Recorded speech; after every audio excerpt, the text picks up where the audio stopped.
Hey everyone, this is an informational video about our area manager inspection as well as some other upcoming events we have. Basically, we're going to be telling you everything you and your cadet needs to know for the inspection, what will happen on the day of, what needs to happen before, and we're also using this as a chance to introduce ourselves for some of you that may have not met us before. So yeah. So I'm the commanding officer of the unit. My name is Adeline Swalger. And I'm the executive officer. My name is Michaela Welch. So this video is going to have a lot of information, and if you have any questions or anything, feel free to reach out. You can email Bosun or Master Guns, and your cadets should all have the remind on their phone to where they can text me, Welch, or our operations officer. This Wednesday is our area manager inspection, and we'll be calling it AMI for short throughout the video, but that's when our area manager inspects our whole unit and our administration, our supply, to basically grade how well we do as a unit, where we're at, where we should be compared to last year, and then he'll also individually inspect your cadet. So that's why it's important for them to be there. Attendance-wise, if we're missing any more than 10 cadets, then we automatically fail that section. And if we fail that section, we get put on probation, which means it's up in the air whether our unit will be able to function next year. As of right now, when it comes to attendance, your cadet needs to be in our school gym at 7:30. Doors open at 7. They'll be able to get in here if they want to come early, but they have to be there no later than 7:30. There will be upperclassmen cadets in Master Guns room in the morning to help them. So if they know they need hair help, if they need uniform help, they need to come in at 7 when the doors open, and they can come into Master Guns room and get that help that they need. We told your students about their covers. They have to have those in the morning of AMI. Their cover is part of their uniform, and if they don't have that, it's an easy thing to forget, but if they don't have that, that's already 10 points.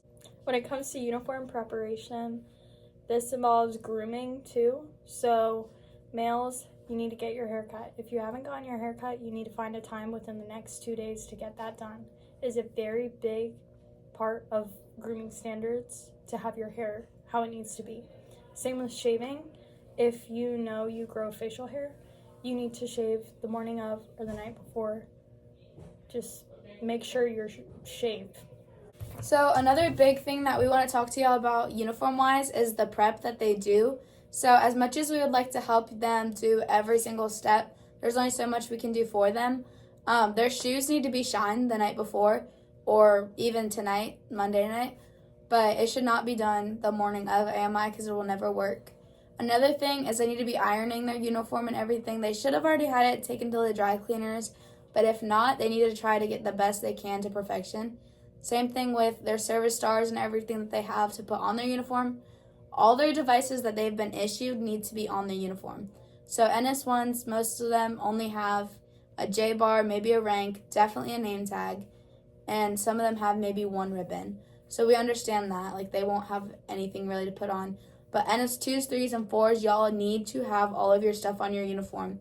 Because if he inspects you and finds out you're missing something, which he will, that's something that he's going to take off on, and it's going to make our inspection 10 times harder. So one thing with AMI is that your cadet will probably be missing the first half of the school day. If that cadet happens to be awarded something and invited to our luncheon, then it'll probably be more time that they're missing.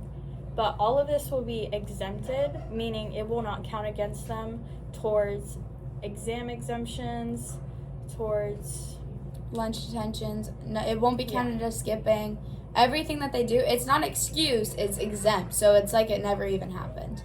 That being said, though, they do need to make sure they get with all of their teachers, especially if they have a test or a quiz. They need to tell their teacher, hey, I'm not going to be here today. I'm doing this. Can I get my work now, or can I schedule a time to make this up? That way nobody falls low in their grades. So there are two main parts that your cadet's going to be involved in. The first one being personal inspection, we'd already talked about. And then the second one is our passing review. That'll be out on the football field. Parents, you're welcome to come watch.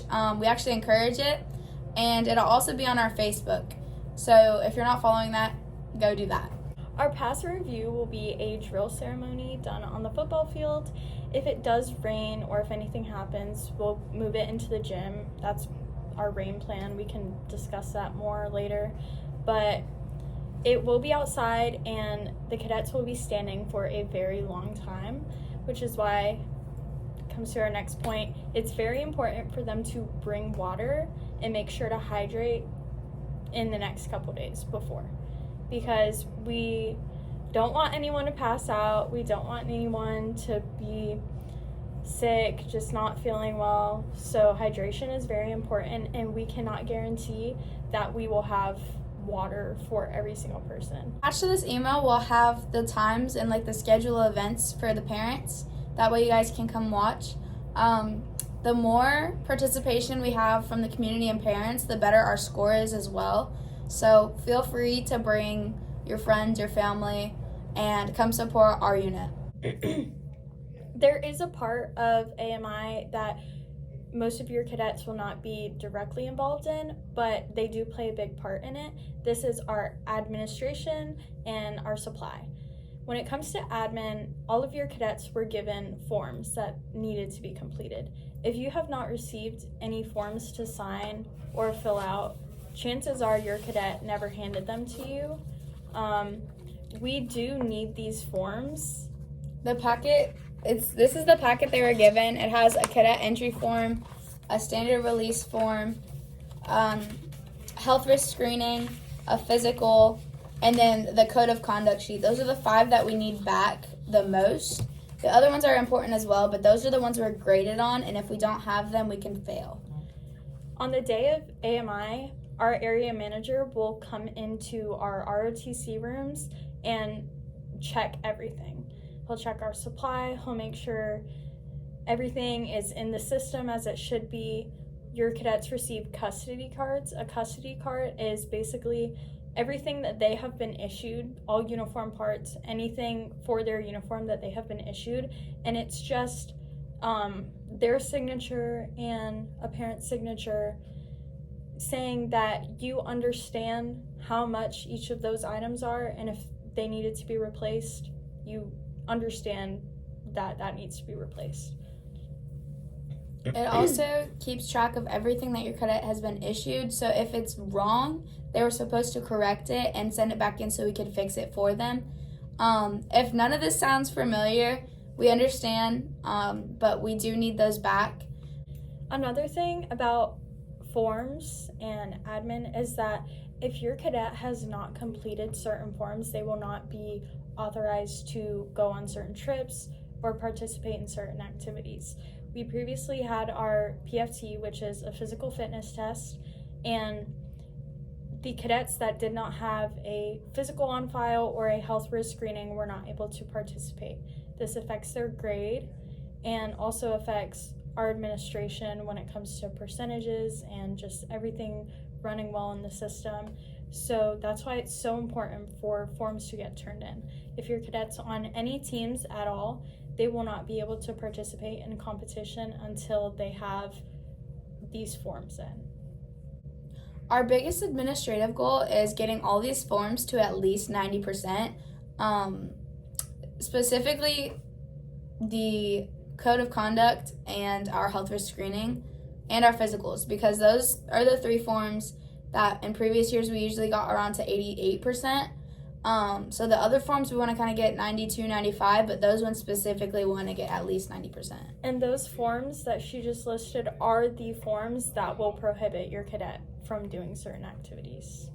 So our current standing is actually pretty good. We have 123 points on our end of year report, and basically what that means is it is a compilation of all of the stuff we've done since April 1st. And it will roll over till next April 1st.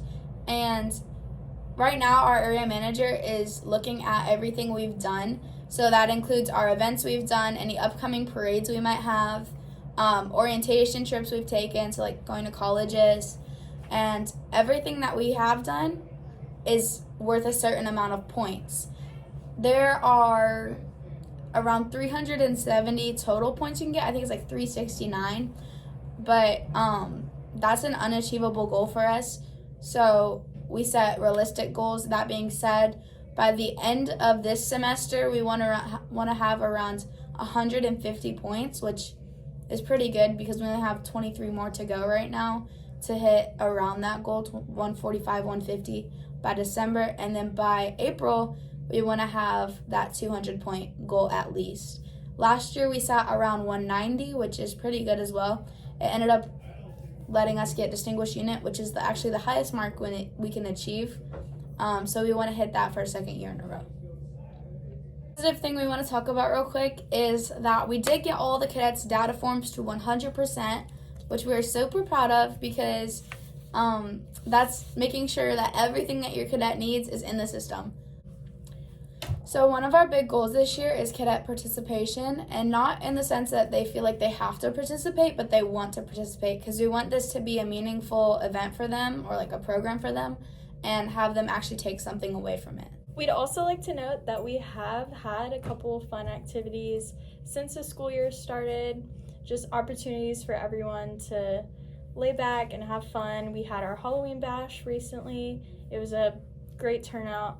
We have multiple community service events that end up being fun for the cadets. The upcoming one is our Veterans Day Golden Corral night.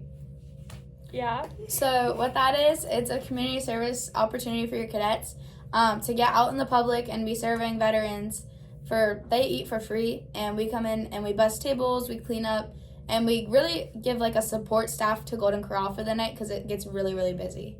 Another good thing is that our drill team has qualified for our area championship And our academic team. So shout out to them. And they both did it on their first meet, so we're so proud of them for that. Congratulations. If your cadet is not involved in a team, don't worry. They can join whenever. It's super fun. There's a lot of opportunities. Like our drill team, we do have a competition in Myrtle Beach, and we spend the night in Myrtle Beach and do a college visit, and sometimes we visit ships and stuff like that. So it's a really fun experience, and it's something that boosts morale and gives cadets a chance to kind of branch out from this area. One more thing about those college orientation trips, it really gives the cadets a good idea of what they want to do after high school. We don't expect everybody to go in the military. This is not a program to get kids into the military. This program its mission is to motivate young people to become better citizens. So that being said, we want to teach people to be leaders. We're not forcing people to go to the military. Yes, it's an option, but it's an option for everyone in the school, not just JRTC. We would like to thank you for watching this whole video. We understand it was long and informational, but this day is very important for us and the rest of the unit, and it's something that we want to make sure that everyone's prepared for. And all I'm going to say is I think all of the cadets will do great as long as preparation is where it needs to be. And do what you do. Go Pack.